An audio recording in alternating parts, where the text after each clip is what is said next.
Hello and welcome to a brand new video. Today we're continuing our series on Plato's dialogues with Meno. If you haven't watched the previous parts on Euthyphro, Apology, and Crito yet, I would highly suggest checking them out for proper background context. But in short, in Euthyphro, Socrates discusses before his trial whether something is good because it's chosen by the gods, or is it chosen by the gods because it is good, and we discuss possible answers to this. In Apology, we go through Socrates' defense during the trial for the charges of impiety and corrupting the youth and the sentencing of death. In Crito, we discuss Socrates' reasoning for not escaping jail and whether his actions were in line with his philosophy or not. Unlike the other dialogues, this one has nothing to do with Socrates' trial or death. In fact, it takes place way before those, while he was in his prime and debating people left and right.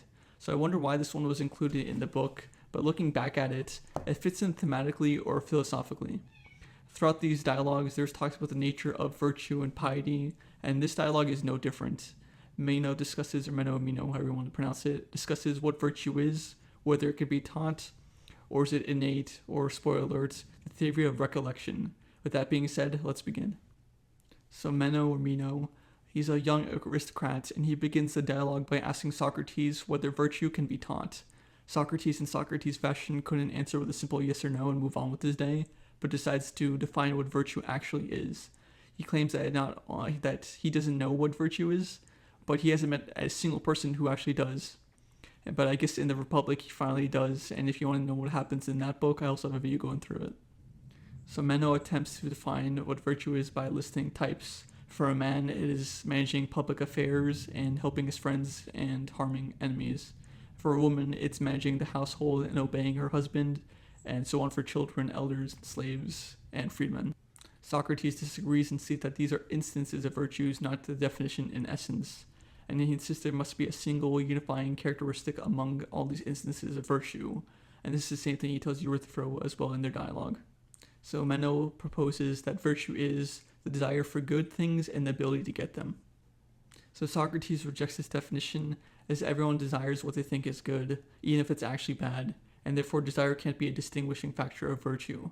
Plus, acquiring good things must be done virtuously to count as virtue, and therefore makes the definition circular. And this is where we get into some epistemology with Meno's paradox. So Meno asks, how can you search for something you don't know? If you know it, then you'll need to search for it, and if you don't know it, how would you recognize it when you find it? And honestly, if Socrates was annoying me with all these philosophical talk, I'd probably crash out and ask him too.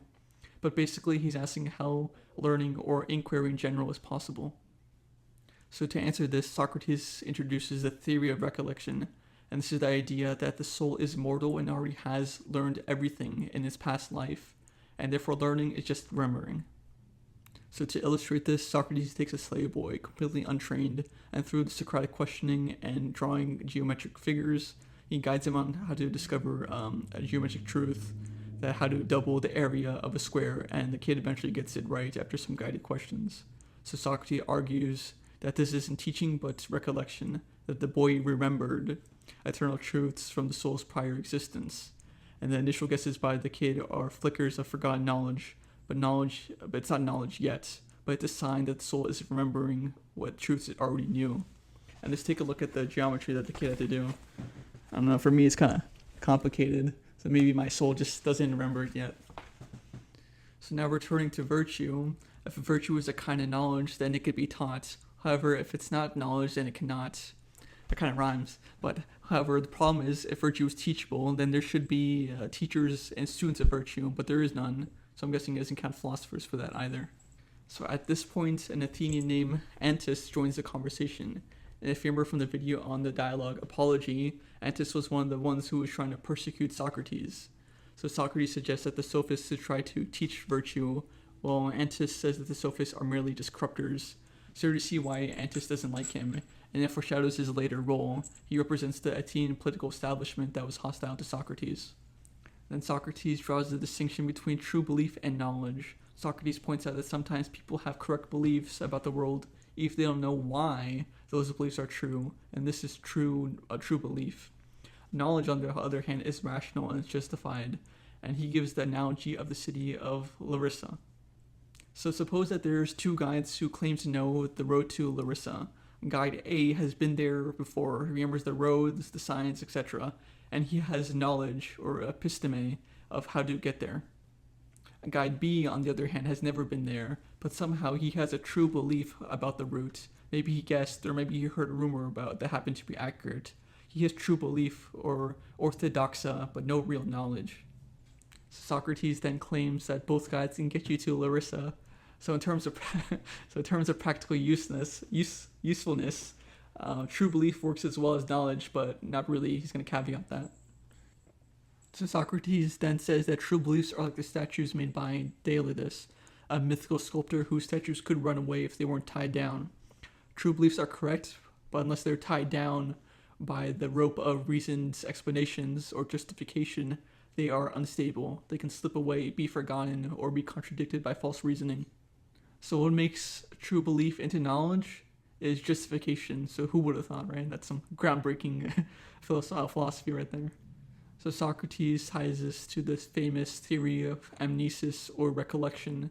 So when we learn something, we're not getting something new. We're just recollecting truths that the soul already knew.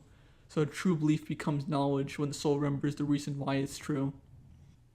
Perhaps this is working into Plato's larger agenda of the eternal world of perfect forms.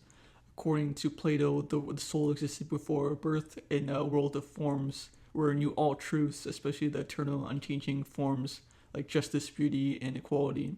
And when you're born, your soul forgets these truths, so learning isn't gaining knowledge, it's recollection.